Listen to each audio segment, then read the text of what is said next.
안녕하세요. 김유라입니다. 오늘은 공부에 미친 사람들이라는 책을 가지고 왔어요. 공부에 미친 많은 사람들의 이야기예요.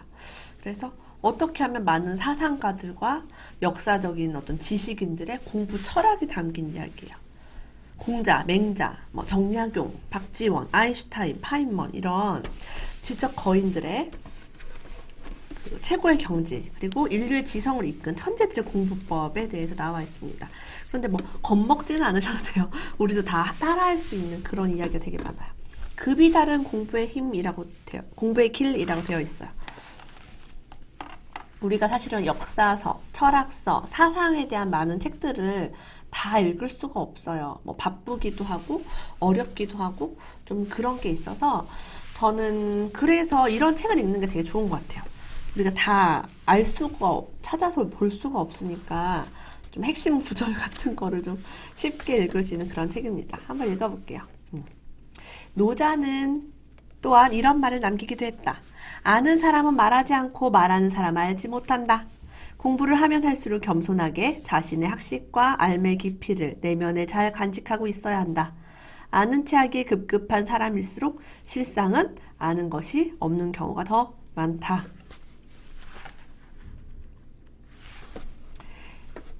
왕양명의 제자들이 스승의 어록과 편지를 엮어 집대성한 책 전승록에는 다음과 같은 구절이 나온다. 자고로 사람은 배워서 얻은 게 있으면 실천하여 자신을 향상시켜야 한다. 지는 행의 시작이며 행은 지를 이룬다. 지행합일론 실천은 알매 완성이다. 암과 실천은 둘로 나눌 수가 없다. 이게 왕양명의 철학이라고 합니다. 그러니까 실천을 해야 된다는 거죠. 알기만 하는 건 아는 것이 아니다라는 이야기죠. 최한기라는 분은 동양의 정신과 서양의 과학을 하나로 학문 체제를 만들려고 평생 동안 노력을 하셨대요. 이분은 자기가 가진 모든 돈을 투자해서 책을 읽으신 분인데 누군가 그에게 이렇게 물었다고 합니다. 무엇 때문에 그렇게 책을 많이 보느냐라고 묻자 이렇게 대답했대요. 가령 이 책을 쓴 사람이 나와 동시대에 살고 있는 사람이라면 천리라도 불구하고 찾아가야 할 텐데 지금 나는 아무런 수고도 하지 않고 가만히 앉아서 그를 만날 수 있네. 책을 사는데 돈이 많이 들긴 하지만 양식을 싸들고 멀리 찾아가는 것보다는 훨씬 낫지 않은가? 이렇게 생각하니까 책을 사서 보는 게 전혀 돈이 아깝지 않다는 거예요. 근데 진짜 맞는 말이죠. 우린 책을 통해서 돌아가신 분을 만날 수도 있고 우리나라가 아닌 해외에 있는 유명하신 철학자나 마케팅 전문가도 만날 수가 있어요. 저는 책이 너무 좋았던 게 집에서 아이를 키우는 평범한 주부인 나, 아무도 만나주지 않을 것 같은 평범한 주부도 그런 책을 통해서 위대한 인물들의 이야기를 들을 수 있는 거예요. 진짜 대단하죠. 책이 너무 좋아요. 그래서 공부하는 아인슈타인에 대한 생각에 대해서 한번 알아볼까요? 세계적인 천재 아인슈타인은 어떤 생각을 가지고 있었을까요? 자, 이런 인터뷰를 한 적이 있었대요. 아인슈타인이 당신이 소리의 속도가 몇이냐고 물어도 나는 정확한 답을 모릅니다.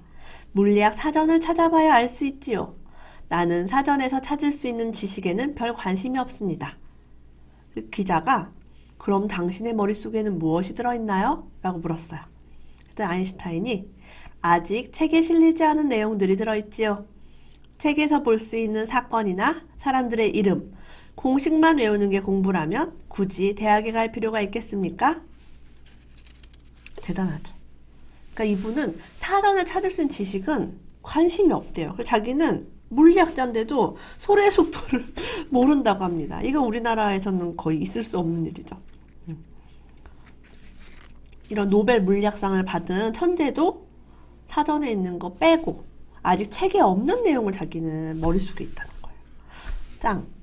그래서 이분 아내가 이런 얘기를 했대요. 남편은 이론을 궁리할 때면 음악의 도움을 받았습니다.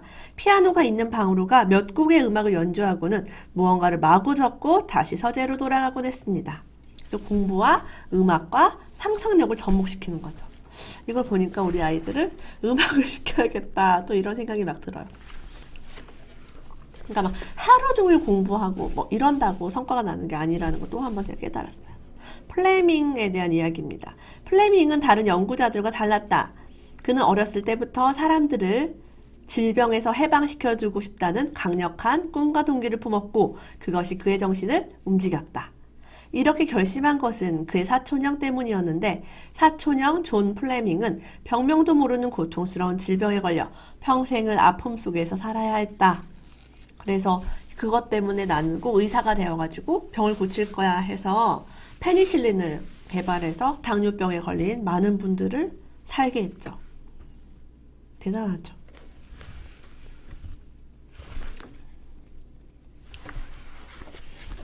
책 읽기를 사랑한 링컨에 대한 이야기가 나옵니다. 링컨은 이런 말을 남겼대요. 링컨 대통령은 역대 대통령 중에 뭐 가장 훌륭하다고 전해지는데 이런 말을 했대요. 내가 가장 좋아하는 친구는 책을 선물하는 사람이다. 변호사 시험에 막 합격했을 때도요. 자다가 새벽에 깨어나 보면 잠을 자지 않고 책을 보고 있었대요. 그러니까 변호사 시험에 합격을 하고 나서도 공부를 멈추지 않은 거예요. 근면한 태도가 가장 좋았다고 합니다. 누군가 그에게 성공의 비결을 물었더니 이렇게 말했대요. 노력, 노력, 노력. 오로지 노력밖에 없다라고 했습니다. 저도 사실은 가장 좋은 사람이 좋은 책을 추천해주는 사람. 저는 선물 안 해줘도 돼요. 그 사람이 대화 속에서 아 내가 이런 분야에 이런 책을 봤는데 너무너무 좋았다고 저한테 추천해준 경우가 되게 많아요. 그 사람이 말만 해줘도 저는 고마워요. 그게 저한테 가장 큰 선물이고 여러분들도 저한테 막 좋은 책 많이 말씀해 주시니까 정말 그게 정말 제일 좋은 친구죠. 안 사줘도 돼요. 제목만 말해줘도 제가 구할 수가 있으니까. 그죠? 감사합니다. 세종. 우리나라 역대 대통령 중에 가장 존경받는 세종대왕의 이야기입니다. 이렇게 이야기했대요. 내가 지금도 독서를 그만두지 않는 이유는 다만 글을 보는 사이에 생각이 떠올라서 정사에 시행하게 되는 것이 많기 때문이다. 그러니까 책이 없이 그냥 빈 종이만 있으면 우리 아이디어가 한계가 있어요. 떠오르는 아이디어가 내가 가진 것에서 한계가 있는데 책을 계속 읽잖아요. 그럼 굉장히 확장이 됩니다. 생각이 확장되면서 내가 평소에 하지 못했던 생각, 알지 못했던 것까지 떠올리니까. 특히 그 타인의 어떤 좋은 장점도 우리가 베낄 수가 있고 벤치마킹을 할 수도 있어요. 세종대왕이 무엇을 얘기하는지 잘 알 것 같아요. 게다가 조선시대에 사가독서라는 게 있었대요. 이거 들어보셨어요?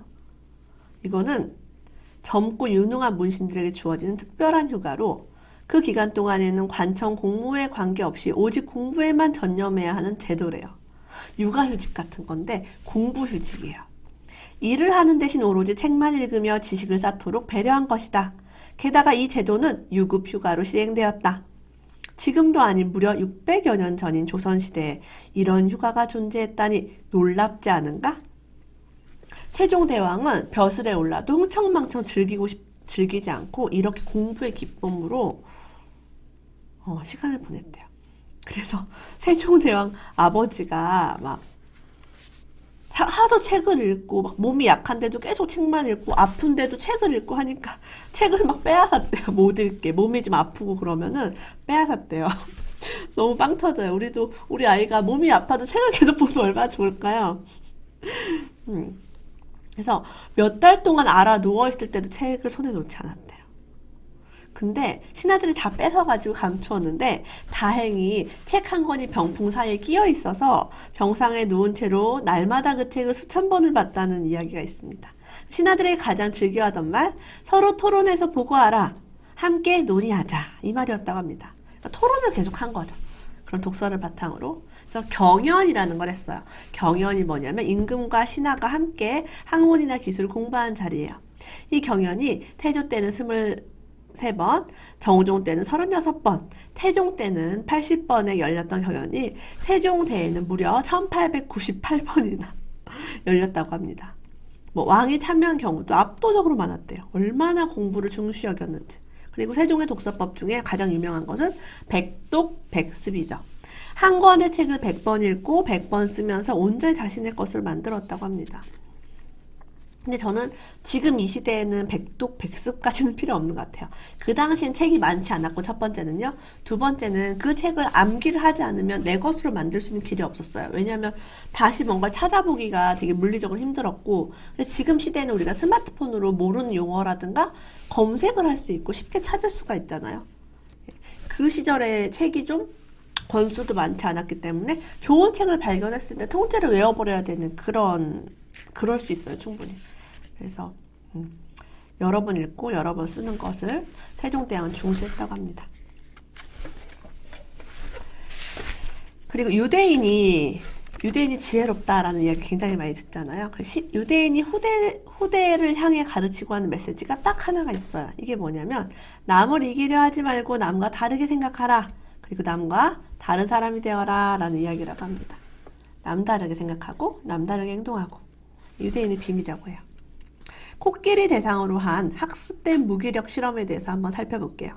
코끼리가 새끼일 때 발목에 가는 밧줄을 묶어놓고 메어놓는데요. 아직 어리기 때문에 아무리 발버둥 쳐봐도 기둥을 뽑을 수가 없어요. 그런데 기둥을 뽑을 수 있을 만큼 힘이 세지고 몸집이 커진 뒤에도 코끼리는 기둥 주변을 벗어나지 못합니다.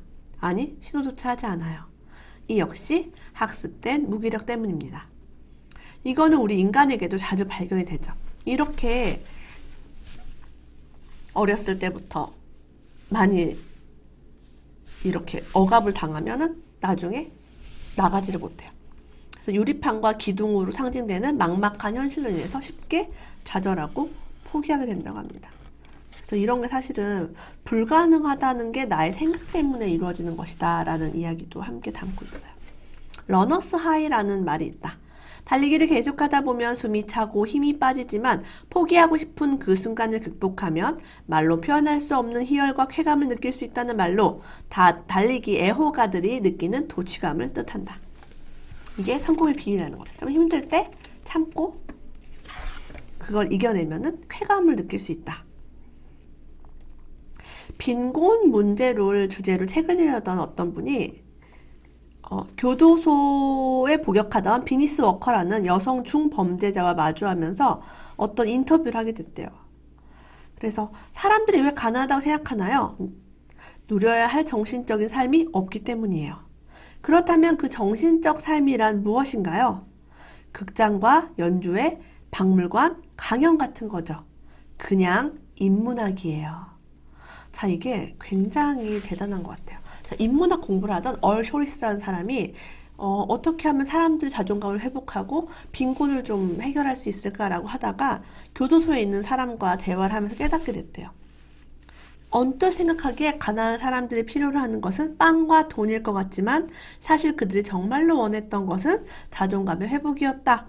정신이 궁핍했던 그들의 삶에 인문학 공부라는 연료를 채워주자 하나 둘 삶이 변하기 시작했고 그 결과는 기적과 같았다. 인문학을 배우기 전에는 욕이나 주먹이 먼저 나갔어요. 그런데 이제는 그러지 않아요. 나를 설명할 수 있게 됐거든요.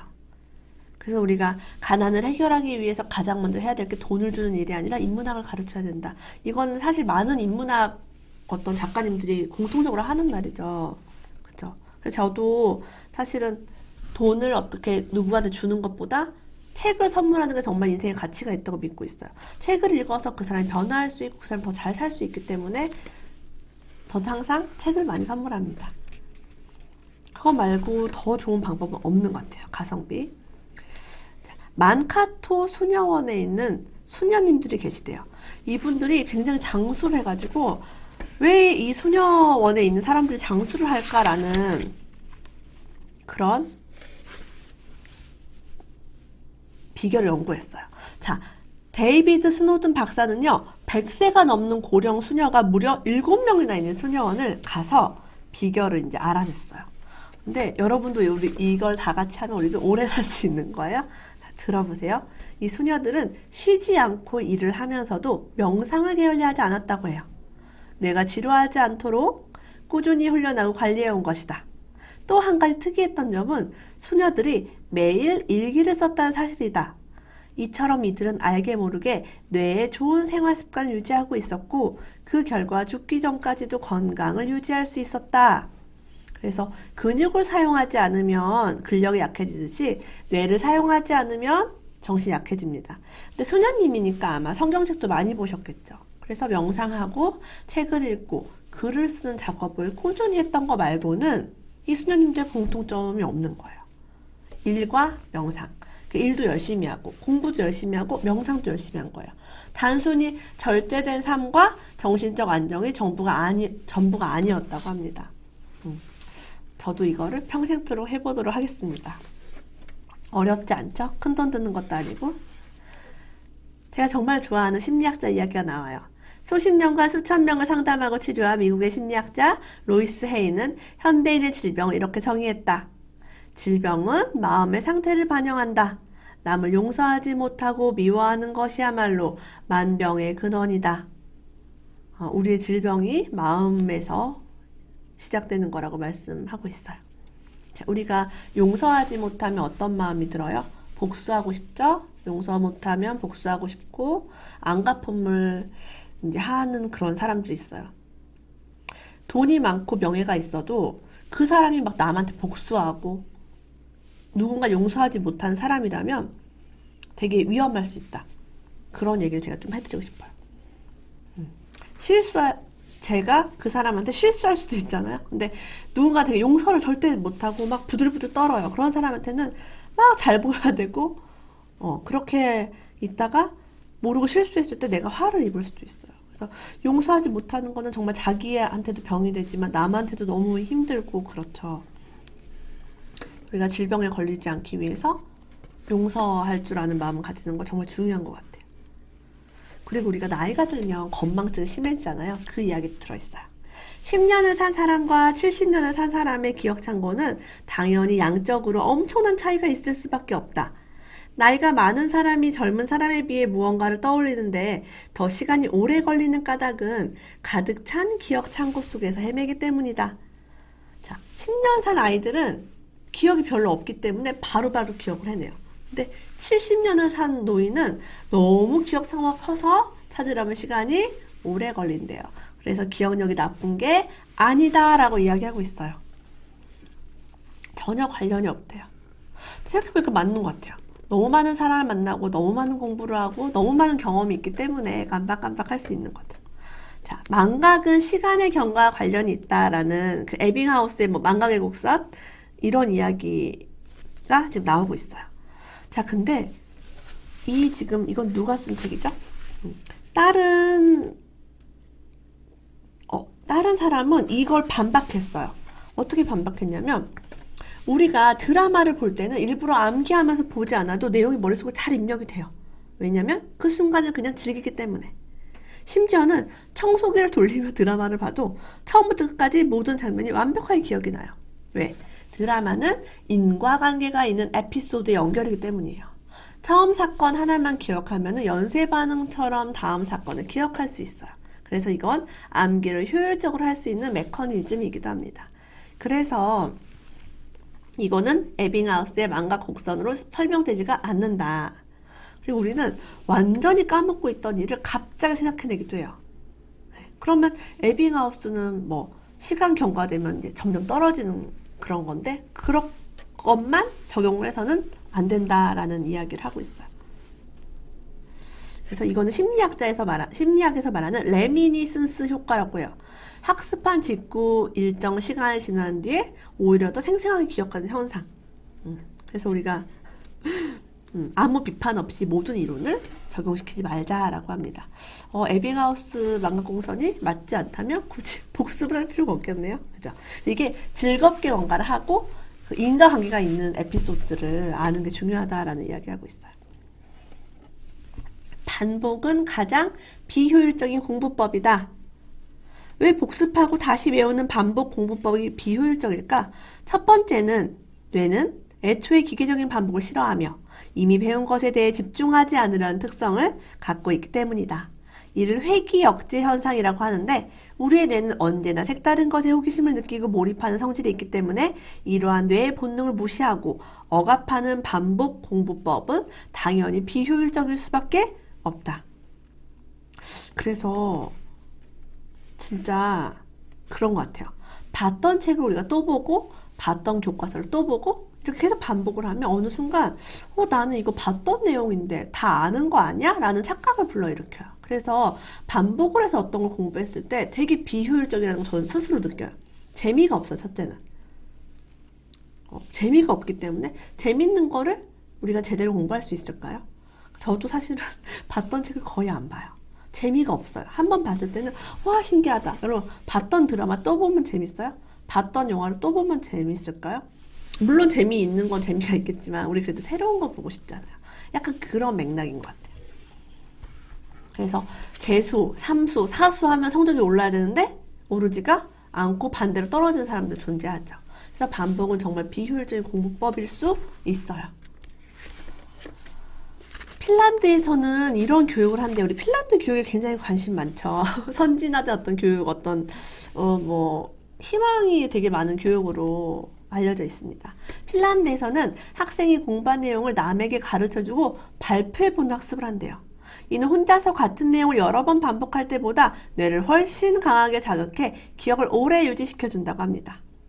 누군가를 가르치기 위해서는 최소한 입으로 직접 말을 해야 하고 필요에 따라 손짓도 취해야 하며 중요한 부분은 2번, 3번 강조하기도 한다. 그러니까 학생이 가르치면서 스스로가 기억을 하는 거죠. 진짜 최고인 것 같아요. 그래서 제가 아는 분 중에 프로미라는 아이가 있어요. 대한민국 최초 독서 영재, 대통령에게 보고된 첫 번째 독서 영재인데 그 프로미가 어렸을 때 그렇게 강의를 했대요. 부모님한테. 이거는요. 이러면 책에서 읽은 내용을 계속 말을 했다고 합니다. 그래서 프로미가 성인이 되어가지고 이제 강의를 한 적이 있는데 제 지인들이 강의장에 다녀왔는데 너무 강의가 좋았다고 막 유머러스하고 막 잘하고 막 너무 놀랬다고 할 정도로 왜냐면 20대 중반의 어린 학생이 강의를 했는데 기대를 안 한 거예요. 이제 주부들이. 엄마들이 기대를 안 했는데 너무너무 좋았다고 하면서 가길 잘했다라고 지인들이 말을 했어요. 그래서 그 얘기를 이제 했더니 프로미 부모님께서 프로미는 어렸을 때부터 집에서 항상 강의를 하던 아니라 강의 진짜 잘해라고 얘기했어요. 대단하죠. 우리 강의를 잘하기 위해서 막 트레이닝 받고 막 그래야 되는데 어렸을 때부터 남에게 설명하는 버릇. 우리도 남한테 뭔가 설명하고 우리 아이들에게도 설명할 수 있는 기회를 많이 주는 게 중요하겠다라는 생각이 들었어요. 자, 그리고 공부에 도저히 집중이 안 될 때 방법이 있어요. 딱 5분만 공부해보자 라는 어떤 마음가짐이에요. 일단 5분만 공부하고 그 다음에는 하고 싶은 것을 마음껏 하겠다고 생각하는 것이다. 그리고 정말 5분 동안은 한 자리에 앉아서 집중해서 공부를 한다. 5분 정도 공부하는 것에 대해서는 뇌가 큰 거부 반응을 보이지 않을 것이다.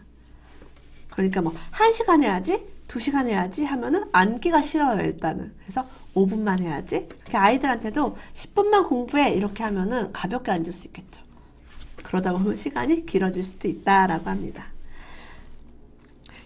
저는 유명한 학자들이나 작가들, 그 다음에 되게 창의력 있는 사람들이 산책을 많이 했다라는 얘기를 많이 들었어요. 그것도 자서전이라든가 자기계발서에 보면 산책을 하다가 뭐가 떠오르고 산책을 하다가 아이디어가 떠올랐다 이런 얘기 되게 많이 듣는데 왜 그런지 그 이유를 이 책에서 발견하게 되었어요. 미국 알츠하이머 협회에서는 뇌를 지키는 10가지 방법 중 하나로 하루에 30분 이상 걷기를 권장하고 있다. 그렇다면 왜 걷기가 이토록 뇌에 효과적일까? 다리를 뻗어 걷기 위해 뇌는 하반신 근육에 수많은 운동 지령을 내린다. 하반신에는 우리 몸 전체 근육의 60% 이상이 집중되어 있으므로 뇌는 그만큼 많은 양의 근육에게 명령을 해야 하고 그로 인해 뇌로 향하는 혈류량이 자연스럽게 증가할 수밖에 없다. 혈류량이 증가하면 혈액과 산소 그리고 뇌의 에너지원인 포도당이 활발히 뇌로 운반된다. 그 결과 뇌 속의 신경세포가 활성화되고 자연히 학습 능력도 향상된다.